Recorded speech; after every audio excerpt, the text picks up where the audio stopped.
नमस्कार साथियों, परीक्षा एंड परिवार में आप सभी का स्वागत है। जैसा कि साथियों हम लोग क्या कर रहे हैं, सीटेट का प्रैक्टिस सेट देख रहे हैं। अभी जो साथियों आपका एग्जाम हो रहा है उसमें हम लोगों ने पेपर का एनालिसिस किया, तो आपके जो प्रश्न बन रहे हैं वो साथियों क्या हो रहे हैं, रिपीटेड प्रश्न। कुछ प्रश्न क्या हुए, रिपीटेड प्रश्न बन रहे हैं। अभी आपको जो चीजें पढ़ाई जा रही है आप उसको एक एक चीज के एकदम प्रैक्टिस सेट को देखते रहिए और अपने पेपर को आसानी से करेंगे। साथियों जितने साथी हमारे जुड़े हुए हैं सभी साथी क्या करेंगे, उसको वीडियो को पहले आप लोग जमकर शेयर कीजिए। देखिए शेयर करेंगे तभी जितने भी हमारे मित्र साथी जो डाले हुए हैं सीटेट का फॉर्म उनके पास तक पहुंचेगा और सबको पेपर को करने में आसानी होगी। साथियों बस इतना आप करिए कि वीडियो को क्या करेंगे, जमकर शेयर करेंगे। तो चलिए साथियों इसी क्रम में हम शुरुआत करते हैं। आज देखेंगे कैसे कैसे प्रश्न हम लाए हैं जो आपको हुबहू परीक्षा में मिलेंगे साथियों। तो चलिए देख लेते हैं क्या लिखा है। एक मोटिवेशनल थॉट के साथ हम लोग शुरुआत करते हैं साथियों, देखते हैं और लिखा क्या है तो उसको देख लेते हैं। पहले जीतता वह है जो बार बार हारने के बाद, जीतता वह है जो बार बार हारने के बाद एक और बार क्या करता है, प्रयास करता है। तो साथियों बहुत ही अच्छी बात कही है कि जीतता वह है जो बार बार हारने के बाद एक और बार प्रयास करता है। साथियों तो आप भी एकदम लगे रहिए, प्रयास करते रहिए, निश्चित ही आप सब 100% जितने भी साथी हमारे जुड़े हुए सब सफल होंगे साथियों। चलिए हम लोग शुरुआत करते हैं साथियों, क्योंकि जो सीटेट का पेपर हो रहा है आपका, हम उसमें देख रहे हैं कैसे कैसे प्रश्न आ रहे हैं। तो चलिए हम उसी क्रम में कुछ ऐसे प्रश्न आज लाए हैं जिससे आपको क्या रहे देखने में, आज तो आप देखेंगे तो कहेंगे कि हाँ सर ऐसे प्रश्न हमारे परीक्षा में आ रहे हैं, तो उस तरीके से प्रश्न आया गया है। चलिए देख लेते हैं साथियों। तो ये हमारा प्रैक्टिस सेट छठवां रहेगा। तो देखते पहला प्रश्न क्या है साथियों। पहला प्रश्न हमारा है पियाजे के अनुसार, क्या है साथियों पहला प्रश्न हमारा, पियाजे के अनुसार विकास को प्रभावित करने में, पियाजे के अनुसार विकास को प्रभावित करने में निम्नलिखित कारकों में से किसकी भूमिका सबसे ज्यादा क्या होती है साथियों, महत्वपूर्ण होती है। पियाजे के अनुसार विकास को प्रभावित करने में निम्नलिखित में से किसकी भूमिका महत्वपूर्ण होती है साथियों। ये जो भी प्रश्न पत्र आपको हम करवा रहे हैं, जितने भी 30 प्रश्न रहेंगे साथियों, ये जो हमारे छात्र जो हमारे साथी जो जुड़े हुए हैं पेपर फर्स्ट और पेपर सेकंड दोनों के लिए अति महत्वपूर्ण प्रश्न है। ये टॉप 30 जो हमारे प्रश्न हैं ये अति महत्वपूर्ण है दोनों पेपरों के लिए, दोनों परीक्षाओं के लिए। तो चलिए साथियों ऑप्शन देख लेते हैं। पहला हमारा क्या है, विकास को प्रभावित करने वाले कारक पूछा है जीन पियाजे का। तो ऑप्शन पहला हमारा क्या है, भाषा, दूसरा है पुनर्वलन, इसके बाद क्या है भौतिक विश्व के साथ अनुभव, और डी हमारा क्या, अनुकरण।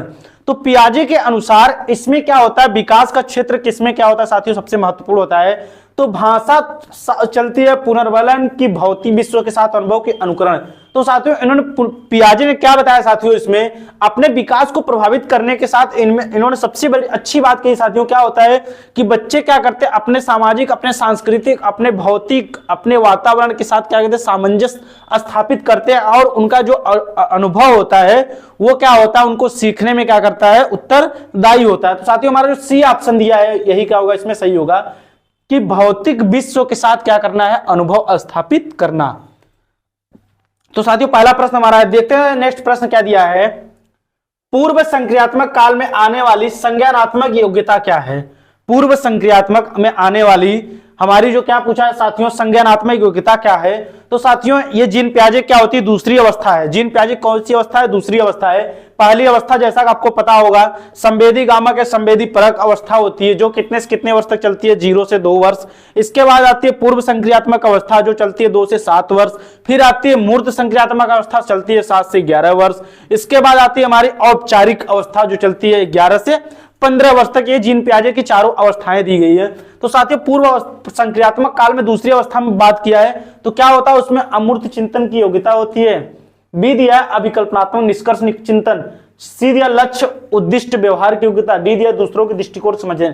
तो जीन पियाजे की दूसरी जो अवस्था होती है पूर्व संक्रियात्मक अवस्था, ये कितने से कितने वर्ष तक चलती है साथियों, ये चलती है आपका 2 से 7 वर्ष तक क्या होती है, चलती है साथियों। तो इसमें क्या होता है, बच्चा क्या करता है, लक्ष्य उद्दिष्ट व्यवहार की योग्यता इसमें क्या होती है, बच्चे में धीरे धीरे आ जाती है। अपने लक्ष्य को क्या करता है, धीरे धीरे उसमें देखता है, उसको समझना है, कोई भी चीज होता है उस पर तर्क चिंतन आदि चीज करता है। तो हमारा कौन सा ऑप्शन सही होगा, सी ऑप्शन, लक्ष्य उद्दिष्ट व्यवहार करने क्या होती है उसके अंतर्गत योग्यता होती है। चलिए अगला प्रश्न देखते हैं, निम्नलिखित में से किस एक जोड़े का मिलान ठीक हुआ है। निम्नलिखित में से किस एक जोड़े का मिलान क्या हुआ साथियों, ठीक हुआ है, उसको देख लेते हैं। ऑप्शन ए दिया है दंड देना और आज्ञा पालन अविन्यास। मिलान क्या है, नियम तय नहीं है किंतु समाज के हित में बदले जाते हैं। बी दिया है साथियों, सामाजिक संविदा अभिविन्यास किसी कार्य के भौतिक परिणाम निर्धारित करने का वह अच्छा है या बुरा। तीसरा है, अच्छा लड़का व अच्छा लड़की अभिविन्यास अच्छा बनकर कोई स्वीकृति प्राप्त करता है। अगला क्या है, नियम और आदेश अभिविन्यास मानवाधिकारों के मूल्य के आधार पर नैतिक सिद्धांत स्वयं चुने जाते हैं। तो पूछा साथियों कौन सा इसमें सही मिलान हुआ है, सही मिलान जिसका हुआ उसको देखते हैं। तो दंड और आज्ञा प्रणाली नियम नहीं है, किंतु ये बात गलत कही है साथियों। सामाजिक संविदा विन्यास जो मत होता है उसमें कार्य के भौतिक परिणामों का अच्छा, ये सब बातें नहीं कही गई है।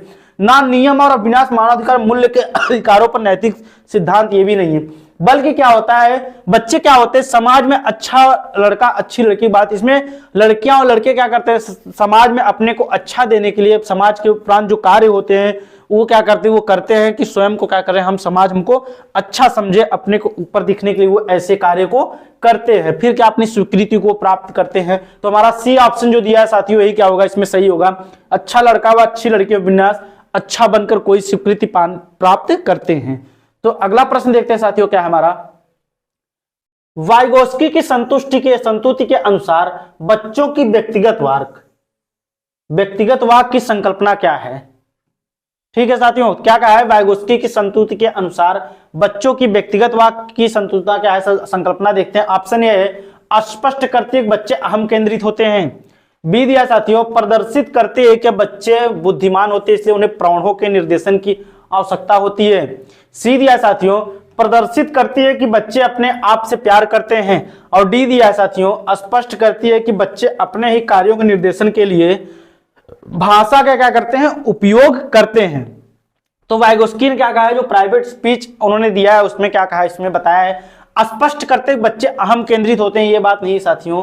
इसके बाद प्रदर्शित के बच्चे बुद्धि होते हैं, इसे भी बात नहीं, बल्कि सबसे अच्छी लाइन स्पष्ट करती है कि बच्चे अपने ही कार्यों के निर्देशन के लिए क्या करते हैं, भाषा का उपयोग करते हैं। तो इन्होंने अपने सिद्धांत सामाजिक सांस्कृतिक विकास के सिद्धांत में इस बातों को इन्होंने कहा है कि बच्चे के संज्ञानात्मक विकास के लिए भाषा का भी होना जरूरी। भाषा बच्चा क्या करता है, भाषा किससे सीखता है, अपने समाज अपनी संस्कृति से क्या करता है, वो भाषा को सीखता है। तो ऑप्शन कौन सा सही होगा साथियों, हमारा जो डी ऑप्शन दिया यही क्या होगा, इसमें सही होगा।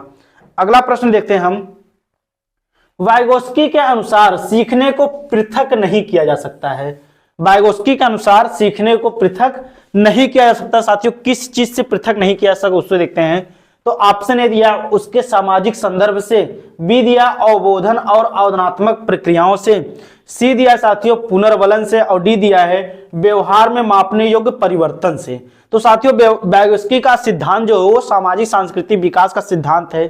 तो पहला ऑप्शन उसके सामाजिक संदर्भ जो होगा हमारा यही सही होगा, क्योंकि ये क्या कहते हैं, कोई भी बच्चा क्या करता है अपने सामाजिक अंतःक्रिया करके अपने बड़ों से क्या करता है, अपने समवयस्कों के साथ अंतःक्रिया करके कोई भी चीजों को वो सीखता है। तो हम एक बच्चे को पृथक नहीं कर सकते। सबसे अच्छी बात इन्होंने कही क्या, समाज से, क्योंकि बच्चा क्या करता है अपने व्यवहार को क्या करता है, अनुकरण, अपने समाज से अनुकरण के द्वारा वो क्या करता है अपने व्यवहार को सीखता है। तो हमारा जो ए ऑप्शन दिया है उसके सामाजिक संदर्भ से वही क्या होगा साथियों, इसमें हमारा सही ऑप्शन होगा। चलिए अगला प्रश्न देखते हैं, दिया है प्रगतिशील शिक्षा में अपरिहार्य है कि कक्षा कक्ष। प्रगतिशील शिक्षा में अपरिहार्य है कि कक्षा कक्ष क्या होता है। ऑप्शन ए लोकतांत्रिक होता है और समझने के लिए बच्चों को पर्याप्त स्थान दिया गया होता है। ऑप्शन बी साथियों शिक्षक के पूर्ण नियंत्रण में होता है जिसमें वह अज्ञातवादी होता है। सी है सत्तावादी होता है जहां शिक्षक आदेश देता है और शिक्षार्थी चुपचाप अनुसरण करते हैं। डी है सबके लिए मुक्त होता है जिसमें शिक्षक अनुपस्थित होता है। क्या प्रगतिशील शिक्षा में कौन सा चीज अपरिहार्य कक्षा कक्ष को दर्शाता है उसको देखते हैं। तो शिक्षक के पूर्ण नियंत्रण की बात बिल्कुल नहीं होती साथियों, ये तो ऐसे कट गया। फिर सत्तावादी नहीं होगा, शिक्षक ही सत्तावादी हिटलर रहेगा तो बच्चा वहां कोई भी कार्य नहीं सीख पाएगा। फिर सबके लिए मुक्त होता है जिसमें शिक्षक अनुपस्थित, अगर शिक्षक ही अनुपस्थित रहेगा तो बच्चा कैसे किसी चीज को सीखेगा, ये भी ऑप्शन आपका क्या होगा, गलत होगा। तो सबसे सटीक उत्तर हमारा क्या होगा कि प्रगतिशील में कक्षा कक्ष क्या होता है, लोकतांत्रिक होता है। लोकतांत्रिक होता है और क्या होता है, समझने के लिए बच्चों को पर्याप्त स्थान दिया गया होता है। बच्चे क्या होते हैं, स्वतंत्र होते हैं, बिना बाधा के कोई भी चीजों को सीखते हैं, समझते हैं, फिर क्या करते हैं उसको अपना कोई भी प्रश्न कोई भी चीजों को बिना हिचक के बिना बाधा के वो पूछते हैं, तर्क वितर्क आदि चीजें करते हैं। तो हमारा जो ए ऑप्शन दिया है वही क्या होगा, सही होगा, प्रगतिशील शिक्षा प्रगतिवादी शिक्षा के बारे में। चलिए अगला प्रश्न देखते हैं क्या है। दिया साथियों, निम्नलिखित में से कौन सा एक उदाहरण भाषिक बुद्धि वाले व्यक्ति को दर्शाता है? कौन सा उदाहरण भाषिक बुद्धि वाले, भाषाई बुद्धि वाले व्यक्ति को दर्शाता है? ऑप्शन ए दिया है, शब्दों के अर्थ, क्रम तथा भाषा के विविध प्रयोगों के प्रति संवेदनशीलता। ऑप्शन बी है साथियों, तर्क की दीर्घ श्रृंखलाओं को संभाल सकने की योग्यता। ऑप्शन सी है, स्वर, राग और सुर के प्रति संवेदनशीलता। और ऑप्शन डी क्या है, ध्यान देने और दूसरों से अंतर कर सकने की योग्यता। तो अंतर नहीं कर सकते साथियों, सुर की बात नहीं कही गई ना इसमें, बल्कि क्या बात कही गई है कि एक भाषिक बुद्धि, भाषाई बुद्धि वाले व्यक्ति के अंदर क्या होता है, वो शब्दों के अर्थ और क्रम तथा भाषा के विविध प्रयोगों के प्रति क्या होता है, वो संवेदनशील होता है। वो अपने भाषा, अपने शब्दों आदि चीजों को क्या करता है, व्यक्त करने की उसके अंदर क्षमता होती है। तो हमारा जो ए ऑप्शन होगा, यही क्या होगा, इसमें सही होगा साथियों। अगला प्रश्न देखते हैं क्या है। दिया साथियों, भाषा क्या है? क्या है भाषा, क्या है उसको देखते हैं। ऑप्शन ए दिया है, विचार प्रक्रिया को प्रभावित नहीं करती है साथियों। बी दिया है, विचार प्रक्रिया का निर्धारण नहीं कर सकती है। सी दिया है, हमारी विचार प्रक्रिया को पूरी तरह से नियंत्रित करती है। इसके बाद डी दिया है, हमारी विचार प्रक्रिया को प्रभावित करती है। तो बात सही साथियों, विचार प्रक्रिया को प्रभावित नहीं करती, ये सब बातें गलत हैं। निर्धारण नहीं कर सकती, नियंत्रित, ये सब, बल्कि क्या करती भाषा, क्या करती हमारे विचारों को क्या करती है, हमारी विचार प्रक्रिया क्या करती, प्रभावित करती है। इससे क्या होता है, हम अपनी बातों, अपनी विचारों को क्या करते हैं, एक दूसरे के साथ संप्रेषण के द्वारा आदान प्रदान करते हैं। तो भाषा के द्वारा क्या करता है, हम आदान प्रदान तो करते हैं, बातचीत के माध्यम से, एक दूसरे के माध्यम से तो अपनी भाषा का हम आदान प्रदान करते हैं। तो हमारा जो डी ऑप्शन होगा वही क्या होगा, इसमें सही होगा, हमारी विचार प्रक्रिया क्या करती है, प्रभावित करती है। चलिए साथियों अगला प्रश्न देखते हैं। कक्षा 8 की एक पाठ्य पुस्तक में इस प्रकार के चित्र हैं। शिक्षिका एवं घरेलू काम करने वाली के रूप में महिला। शिक्षिका एवं घरेलू कार्य करने के रूप में किसको माना गया, महिला को। जबकि डाक एवं पायलट के रूप में किसको माना गया है, पुरुष को। इस प्रकार के चित्रण से बढ़ सकती है क्या? बहुत ही अच्छा प्रश्न साथियों, ऐसे प्रश्न आपको परीक्षा में हुबहू मिलेंगे, आप जरूर देख के जाइएगा। आज के जो हमारे प्रश्न हैं बहुत ही अच्छे प्रश्न हैं। तो क्या होता है, कक्षा 8 की एक पाठ्य पुस्तक में महिला क्या दर्शाएगा, महिला क्या होती है, उसको एक घरेलू महिला या फिर एक शिक्षिका के रूप में माना गया है। अब पुरुष को क्या माना गया है, उसको क्या माना, डाकिया माना गया है, और क्या माना गया है, पायलट माना गया है। तो ये चीजें क्या दर्शाती हैं, क्या लिंग रूढ़िबद्धता को, क्या लिंग सशक्तिकरण को, क्या लिंग भूमिका निर्वाह खेल को, क्या लिंग स्थिरता को। तो ये चीजें क्या दिखा रही, इसमें क्या कर रहा है, समाज के द्वारा, जो समाज में मानवीय मूल्यों के द्वारा जो दर्शाए गए हमारी लिंग रूढ़िबद्ध धारणाएं हैं, उसको क्या दर्शा, ये लिंग रूढ़िबद्धता तो दर्शा रहा है ना, कि महिला है तो वो शिक्षक शिक्षिका रहेगी, घरेलू कार्य पुरुष है तो डाकिया रहेगा या फिर पायलट बनेगा। तो ये सब क्या कर रहे हैं, महिला पुरुष को क्या कर रहा है, अलगाव कर रहा है, अलग अलग चीजें करने के लिए कर रहा है। तो साथियों सशक्तिकरण की बात ही नहीं है, ये सब चीजें ऐसे भी आपकी गलत हैं, बल्कि इसमें क्या है, लिंग रूढ़िबद्धता को वो दर्शा रहा है। क्या कर रहा है, लिंग रूढ़िबद्धता को दर्शा रहा है। हमारा जो ए ऑप्शन होगा साथियों वही क्या होगा, इसमें सही होगा। चलिए अगला प्रश्न देखते हैं। शिक्षार्थियों में बहुत विभिन्नताएं होती हैं, इनमें से किसके लिए शिक्षक को संवेदनशील होने की आवश्यकता है। क्या दिया है साथियों, शिक्षार्थियों में बहुत सी क्या होती, विभिन्नताएं होती हैं, इनमें से किस के लिए शिक्षक को संवेदनशील होने की आवश्यकता है। ऑप्शन ए दिया है, संज्ञानात्मक क्षमताओं और सीखने के स्तरों पर आधारित भिन्नताएं। दूसरा दिया है, भाषा, जाति, लिंग, धर्म, समुदाय की विविधता पर आधारित विभिन्नताएं। तो साथियों बिल्कुल सही बात दोनों विषय में कही, विभिन्नताएं, व्यक्ति विभिन्नताएं के बारे में, कि संज्ञानात्मक क्षमता और सीखने के स्तरों के बारे में भिन्नताएं, आधारित भिन्नताएं, बिल्कुल पहला हमारा ऑप्शन जो सही दिया है। और इसके बाद जब व्यक्ति विभिन्नता में क्या होती है, एक बच्चा भाषा, जाति, धर्म, संस्कृति आदि के बारे में क्या होता है, वो अलग अलग समुदाय, अलग अलग चीजों, प्रत्येक बच्चे क्या होती है, रुचि, क्षमता, योग्यता अलग अलग होती है, इसलिए क्या होती है, किसको दर्शाता है, तो साथियों ये व्यक्तिगत विभिन्नता को दर्शाता है। तो ये भी बातें आपकी क्या सही है। ऑप्शन देख लेते हैं, नीचे दिए गए कूट के आधार पर सही उत्तर चुनिए। केवल एक गलत है, ना तो एक, ना ये भी, केवल दो, बल्कि क्या साथियों डी ऑप्शन जो हमारा दिया है, एक और दोनों सही है, एक और दोनों सही, यही क्या हो गया, हमारा सही उत्तर होगा साथियों, क्योंकि यह व्यक्ति विभिन्नता के एक शिक्षार्थी के बारे में क्या होती है, संवेदनशीलता के बारे, दोनों बातें सही कही गई हैं। तो अगला प्रश्न देखते हैं, केवल कागज पेंसिल जांचों द्वारा आकलन, केवल कागज पेंसिल जांचों द्वारा आकलन क्या होते हैं, क्या आकलन को सीमित कर देता है, सकल आकलन को बढ़ावा देता है। सी है समग्र मूल्यांकन को सुविधा प्रदान करता है। डी है साथियों निरंतर मूल्यांकन को सुविधा प्रदान करता है। तो साथियों केवल कागज पेंसिल आकलन से क्या होता है कि सकल आकलन की बात ये सब चीजें नहीं होती साथियों। इसमें पूछा है कि क्या होता है, तो साथियों वो आकलन क्या होता है, आकलन हमारा जो होता है वो सीमित हो जाता है। बाकी बातें सब सही कहिए, आकलन क्या होता है, सीमित हो जाता है। बच्चे अगर कागज पेंसिल जांच के द्वारा आकलन करेंगे तो एक बच्चे के सभी पक्षों का आकलन नहीं हो सकता। उसमें क्या होता है, केवल कागज पेंसिल के द्वारा आकलन हम नहीं कर सकते हैं, बल्कि दोस्तों क्या होता है, अगर हमें सभी पक्षों का आकलन करना है, उसके गुणों दोषों कमियों को जानना है, तो जैसे सतत एवं व्यापक मूल्यांकन आपका होता है, योगात्मक रचनात्मक आदि मूल्यांकन द्वारा अगर हम केवल कागज पेंसिल का आकलन का उपयोग करते तो उसका क्या होता है, ये सीमित होता साथियों। सभी पक्षों का मूल्यांकन हम इस चीज के द्वारा नहीं कर सकते हैं। तो ऑप्शन ए हमारा जो दिया वही क्या होगा, इसमें ऑप्शन ए हमारा जो दिया वही क्या होगा, सही होगा। अगला प्रश्न देखते हैं। माध्यमिक विद्यालय की कक्षा में शिक्षिका के पास एक बधिर बच्चा है। उसके लिए यह महत्वपूर्ण है कि माध्यमिक कक्षा में एक शिक्षिका है, उसके पास एक बधिर बच्चा है, उसके लिए क्या महत्वपूर्ण है उसको देखते हैं। ऑप्शन पढ़ते हैं साथियों। क्या हमारा ए दिया है, वह बच्चों को उस स्थान पर बैठाए जहां यह शिक्षिका के होठ तथा चेहरे के भाव साफ तौर पर देख सके। ऑप्शन बी दिया है, विद्यालय सलाहकार काउंसलर से कहे कि वे बच्चे के अभिभावक से बात करे तथा उन्हें अपने बच्चों को विद्यालय से हटाने के लिए कहे। क्या हटाने की बात करता है साथियों।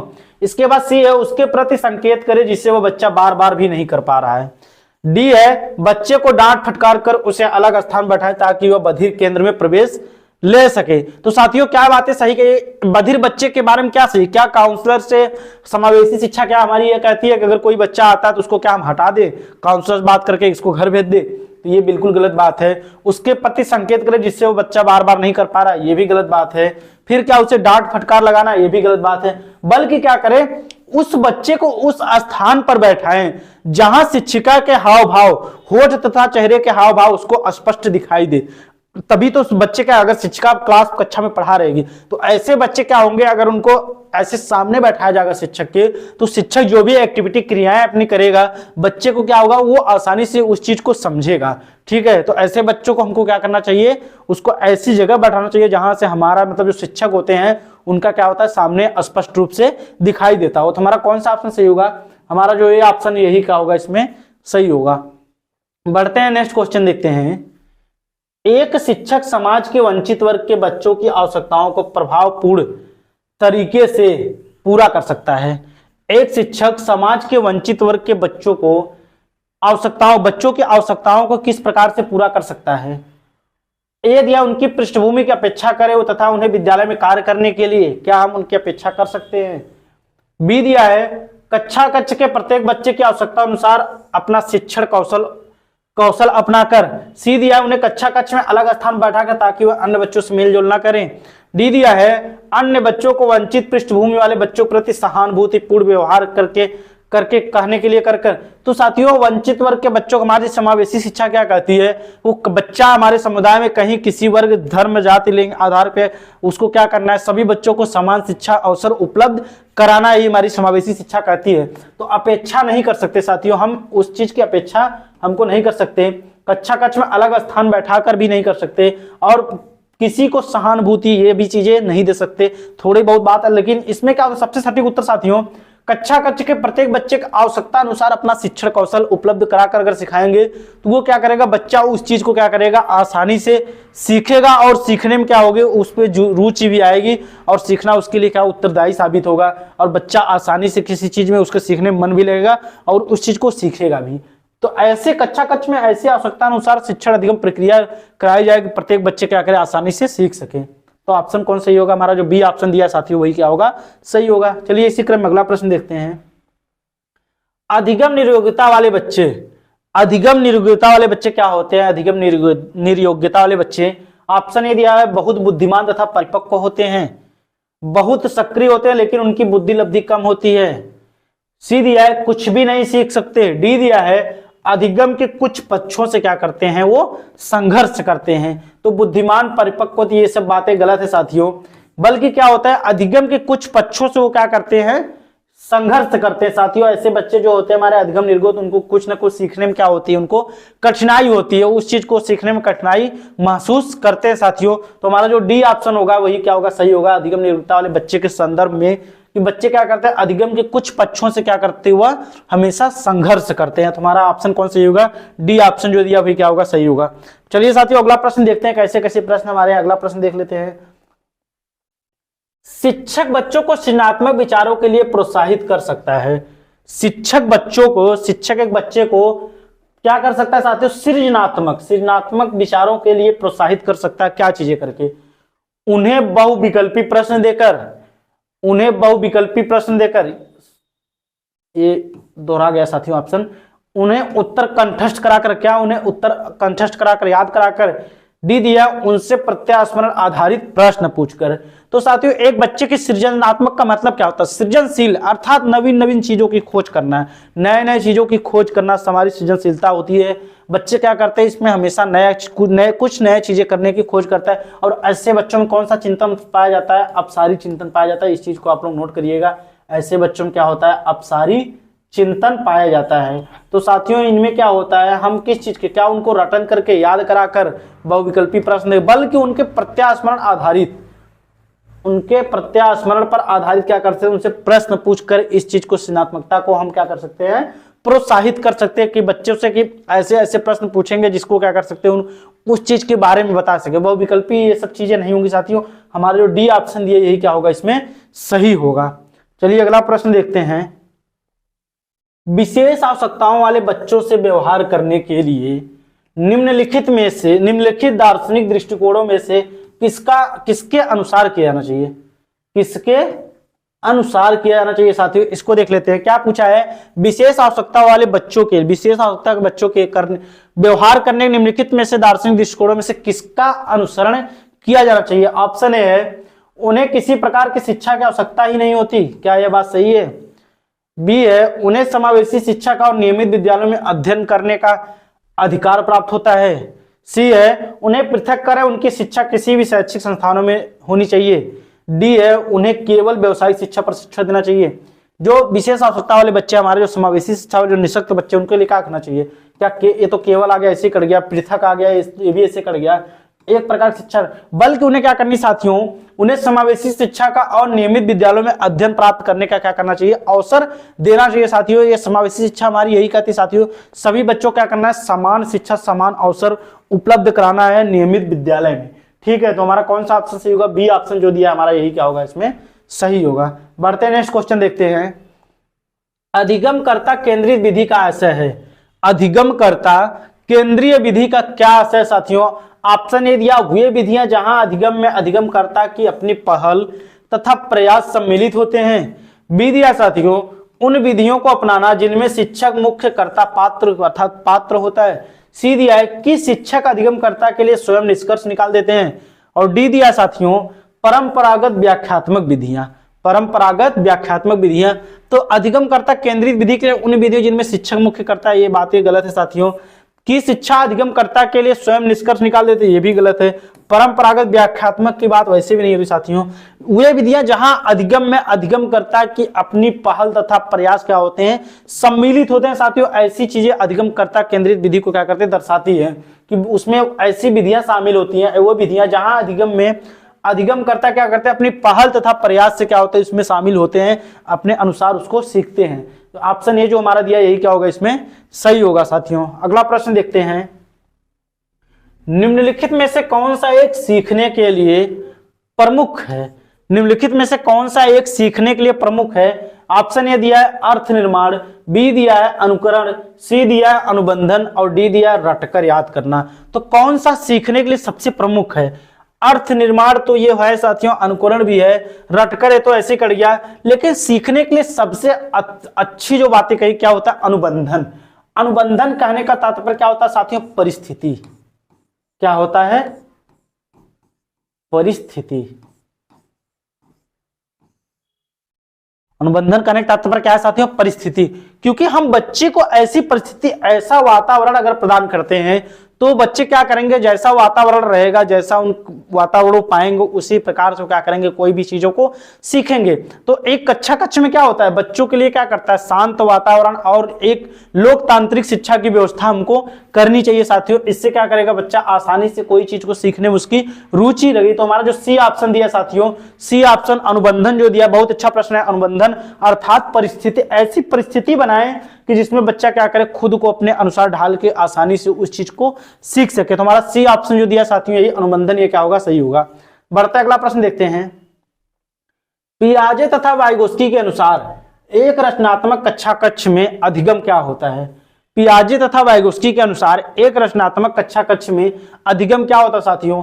ए दिया है, शिक्षार्थियों द्वारा स्वयं सृजित किया जाता है जो एक सक्रिय भूमिका निभाते हैं। ऑप्शन बी दिया है साथियों, शिक्षक द्वारा पुनर्वलन किया जाना चाहिए। अगला देखते हैं, सी दिया है, शिक्षक द्वारा लिखवाया जाता है तथा शिक्षार्थी निष्क्रिय प्राप्तकर्ता होते हैं। डी दिया है, उद्दीपक तथा अनुक्रिया के जोड़ से होता है। तो पियाजे और वाइगोत्स्की क्या करते हैं, ये सब बातें नहीं है साथियों, निष्क्रिय की बातें नहीं, पुनर्वलन ये सब स्किनर दिए है। इसके बाद क्या है साथियों, शिक्षार्थी क्या करते हैं, शिक्षार्थी द्वारा स्वयं सृजित किया जाता है जो एक सक्रिय भूमिका निभाते हैं। बिल्कुल सही बात है साथियों।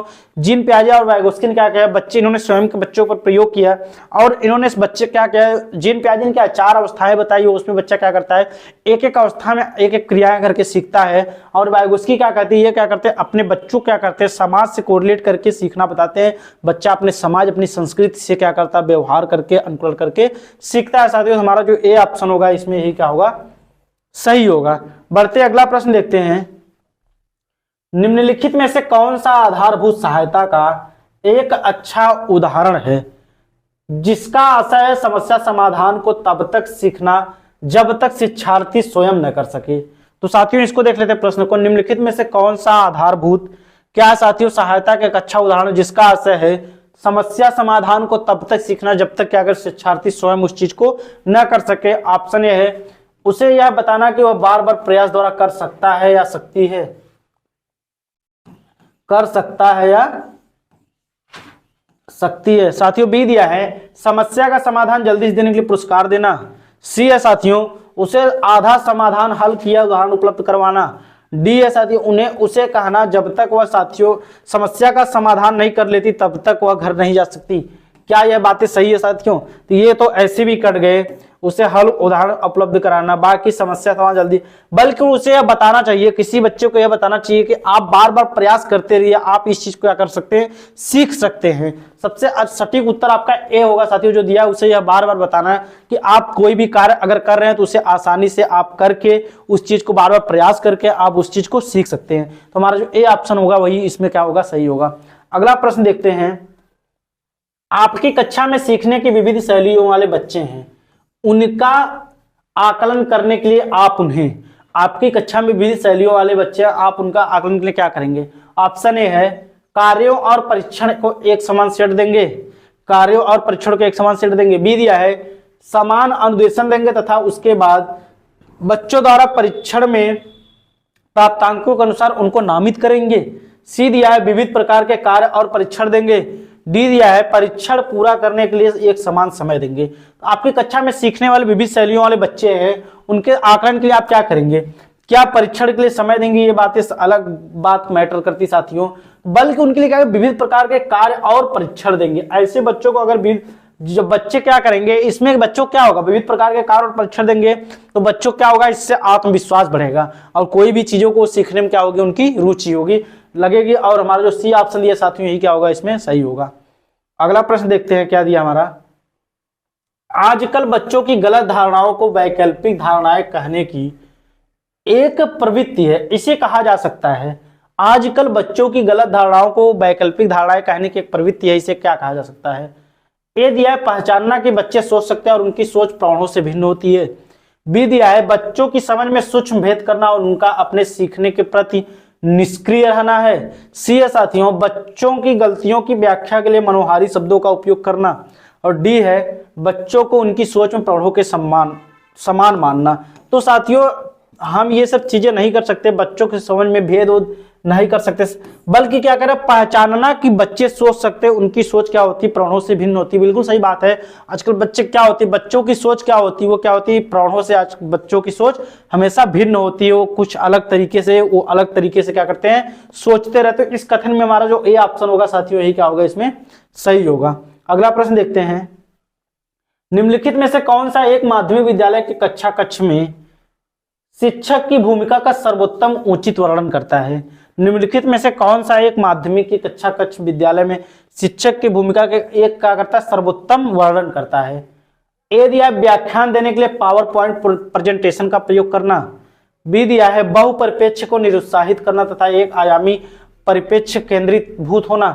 सी दिया है चर्चाओं के अवसर उपलब्ध कराना। डी दिया है प्रथम स्थान के लिए शिक्षार्थियों को आपस में प्रतिस्पर्धा। ये सब बातें गलत है साथियों। प्रतिस्पर्धा और निरुत्साहित नहीं करना है हमें किसी बच्चों को, और न व्याख्यान देने में पावर पॉइंट प्रेजेंटेशन का प्रयोग करना है, बल्कि चर्चाओं के अवसर में भाग लेने का, चर्चाओं के अवसर को उपलब्ध कराना। क्यों, क्या कर चर्चा परिचर्चा करके कोई भी चीजों को क्या कर सकते हैं, आसानी से समूह के द्वारा ऐसे भी करके क्या कर सकते हैं, अपने समाज अपनी संस्कृति से वो वार्तालाप करके किसी विषय टॉपिक पर क्या चर्चा पर चर्चा करके सीखते हैं, तो उनके सीखना क्या होता है, उनके लिए सर्वोत्तम और उचित होता है। हमारा जो सी ऑप्शन होगा यही क्या होगा, इसमें सही होगा। अगला प्रश्न देखते हैं, अभिप्रेरणा और अधिगम के बारे में निम्नलिखित में से कौन सा एक कथन सही है? अभिप्रेरणा और अधिगम के बारे में निम्नलिखित में से कौन सा एक कथन सही है साथियों? ऑप्शन ए दिया है अधिगम तभी प्रभावित होता है जब शिक्षार्थी बाहरी पुरस्कारों का उपयोग करके प्रेरित हो। दिया साथियों बी अधिगम में प्रेरणा की कोई भूमिका नहीं होती। सी दिया है अधिगम केवल तभी प्रभावित हो जब शिक्षार्थी में भीतरी प्रेरणा हो, सीखने की अंतर्निहित इच्छा हो। डी दिया अधिगम केवल तभी प्रभावित होता है जब शिक्षार्थी बाहरी रूप से प्रेरित हो, कारणों से प्रेरित हो। तो अब प्रेरणा और अधिगम का सबसे सटीक उत्तर क्या होगा साथियों? तो अधिगम तभी प्रभावित जब शिक्षार्थी बाहरी रूप से कोई भूमिका की बात ही नहीं होती है, बल्कि क्या ऑप्शन हमारा सबसे सटीक उत्तर होगा साथियों, अधिगम केवल तभी प्रभावित हो जब विद्यार्थी में क्या होता है, आंतरिक रूप से वो क्या कर रहा है, प्रेरित रहता है, और सीखने क्या होती है, उसकी अंतर्निहित एक इच्छा होती है। हमारा जो ऑप्शन सी दिया है साथियों, सबसे सटीक उत्तर हमारा यही होगा साथियों। ठीक है, अगला प्रश्न देखते हैं, सीखने के बारे में निम्नलिखित कथनों में से कौन सा एक सत्य है? सीखने के बारे में निम्नलिखित कथनों में से कौन सा एक क्या है साथियों, सत्य है? ऑप्शन ए है सीखना शिक्षार्थी पूर्व ज्ञान पर आधारित नहीं है। बी है सीखना एक निष्क्रिय ग्रहण प्रक्रिया है। सी है सीखना कौशलों के संचय के समान है। और डी है सीखने को सामाजिक क्रियाएं सुविधा देती हैं। तो ये सब बातें निष्क्रिय स्वयं के संचय उनचय बातें गलत है साथियों। सबसे सटीक उत्तर हमारा क्या होगा, सीखने को सामाजिक क्रियाएं सुविधाएं प्रदान। बिल्कुल साथियों सही बात है। बच्चा क्या करता है, सबसे पहला बच्चा अपने परिवार से, अपने समाज से, अपनी संस्कृति से क्या करता है, कोई भी चीजों को अनुकरण करके क्या सकता है, अपने व्यवहार को अनुकरण करके ही सीखना शुरुआत करता है। तो समाज की क्या होती है, एक बच्चे को सीखने में समाज की बहुत बड़ी भूमिका होती है। समाज बच्चा क्या करता है, अपने वातावरण अपने पर्यावरण के द्वारा किसी भी चीज को सीखता है। तो हमारा जो डी ऑप्शन होगा साथी वही क्या होगा, इसमें सही होगा। बढ़ते अगला प्रश्न देखते हैं, निम्नलिखित में से कौन सी एक महत्वपूर्ण गतिविधि बच्चों को सीखने के लिए सूक्ष्म बनाती है, बच्चों को सीखने के लिए क्या बनाती है, सक्षम बनाती है साथियों। कौन सी गतिविधि बच्चों को सीखने के लिए सक्षम बनाती है? ऑप्शन ए है संवाद, बी है पुरस्कार, सी है व्याख्यान और डी है निर्देश। तो व्याख्यान ऐसे कट गया, निर्देश सीखने की बात कही साथियों, पुरस्कार की बात, बल्कि क्या होता है, संवाद होता है। संवाद करने का तात्पर्य साथियों कि बच्चा क्या करता है, कोई भी गतिविधि अगर करता है, अभी हम आपको बता चुके वार्तालाप, एक दूसरे संप्रेषण करके एक दूसरे की बातों को अपने एक दूसरे से बातचीत करके क्या होता है साथियों, वो कोई भी चीजों को आसानी से उसके लिए सीखना क्या होता है, अस्थायी और क्या होता है, समुचित होगा साथियों। हमारा जो ए ऑप्शन होगा ये क्या होगा, सही होगा। अगला प्रश्न देखते हैं, विकास के बारे में निम्नलिखित में से कौन सा एक कथन है? विकास के बारे में निम्नलिखित कौन सा एक कथन है? दिया साथियों विकास परिवर्तन एक सीधी रेखा में आगे जाते हैं। बी दिया है विकास जन्म से किशोरावस्था तक आगे की ओर बढ़ता है और फिर पीछे की ओर। सी दिया साथियों विकास भिन्न भिन्न व्यक्तियों में भिन्न गति से होता है। डी दिया है विकास जन्म से किशोरावस्था तक बहुत तीव्र गति से होता है और उसके बाद रुक जाता है। तो सत्य कथन पूछा साथियों, ये सब चीजें तो विकास के बारे में सही है, लेकिन सबसे सटीक उत्तर हमारा जो होगा सी होगा साथियों, विकास भिन्न भिन्न व्यक्तियों में भिन्न भिन्न गति से होता है। तो साथियों क्या होता है, सभी बच्चों की वृद्धि क्षमता क्या होती है, विकास वो अलग अलग तरीके से होता है, उस पर आनुवंशिकता और वातावरण दोनों का क्या होता है, प्रभाव सम्मिलित होता है। तो सभी बच्चों में अभी कहा नहीं गया, प्रत्येक बच्चा अपने स्व में विशिष्ट होता है। कोई भी दो बच्चे सीखने क्षमता रुचि योग्यता के आधार पर एक समान नहीं होते हैं, उनमें अलग अलग रुचियां अलग अलग क्षमताएं अलग अलग योग्यताएं पाई जाती हैं। तो सबसे सटीक उत्तर हमारा विकास भिन्न व्यक्तियों में भिन्न भिन्न गति से होता है। हमारा जो यही उत्तर होगा सी जो दिया यही क्या होगा, सही होगा। चलिए अगला प्रश्न देखते हैं। मध्य बचपन अवधि है। मध्य बचपन कहने का तात्पर्य अर्थात क्या होता है साथियों, बाल्यावस्था। किसकी बात करता है ये, बाल्यावस्था की। मध्य बचपन किसको कहते हैं, बाल्यावस्था को। साथियों दिया है जन्म से 2 वर्ष, 10 वर्ष के बाद 2 से 6 वर्ष, कि 6 से 11 वर्ष। तो जैसा कि आपको पता होगा हमारी स्वावस्था 0 से 6 वर्ष, फिर 6 से हमारी 11 वर्ष तक बाल्यावस्था, 11 से 18 वर्ष तक क्या होती है, हमारी किशोरावस्था चलती है। तो डी ऑप्शन जो हमारा साथियों यही क्या होगा, इसमें सही होगा। क्या दिया है, 6 से 11 वर्ष तक साथियों जो बात कही उसी हमारा क्या होगा, इसमें सही होगा। मध्य बचपन की अवधि में किसको कहते हैं, बाल्यावस्था को कहते हैं। चलिए इसी क्रम अगला प्रश्न देखते हैं।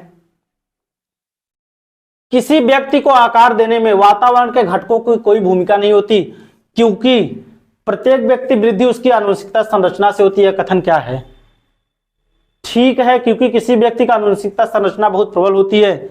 बी है, ठीक नहीं है, क्योंकि बहुत से शोध या सिद्ध कर सके विकास में वातावरण का बड़ा प्रभाव पड़ सकता है। सी है साथियों, ठीक है, क्योंकि बहुत से शोध या सिद्ध कर सके आनुवंशिकता पदार्थ व्यक्ति के विकास की भविष्यवाणी करता है। और डी है साथियों, ठीक नहीं, क्योंकि वातावरण के घटक किसी भी व्यक्ति की बुद्धि और विकास के कथन के बारे में क्या करते हैं, विकास में कम योगदान देते हैं। तो ये सब बातें कम योगदान देते हैं, भविष्यवाणी, ये सब बातें गलत है साथियों। बल्कि क्या है कि ठीक नहीं है, क्योंकि बहुत से शोध या सिद्ध कर चुके हैं विकास में वातावरण का उतना ही प्रभाव पड़ता है जितना क्या है, आनुवंशिकता का प्रभाव पड़ता है साथियों। क्योंकि ये क्या होते हैं, आनुवंशिकता और वातावरण का हमारे विकास हमारी वृद्धि पर बहुत ही बड़ा प्रभाव पड़ता है। तो ऑप्शन कौन सी होगा हमारा, जो भी ऑप्शन यही क्या होगा, इसमें सही होगा। अगला प्रश्न और आज का लास्ट प्रश्न देखते हैं साथियों। यह एक प्रक्रिया है जिसके माध्यम से मानव शिशु समाज के सक्रिय सदस्य के रूप में निष्पादन करने के लिए आवश्यक कौशलों का अर्जन करना प्रारंभ कर देते हैं। यह कैसी प्रक्रिया है जिसके द्वारा क्या करता है, शिशु क्या करता है, समाज में अपने सदस्य के रूप में निष्पादन करने के लिए आवश्यक कौशलों को करना प्रारंभ कर देता है।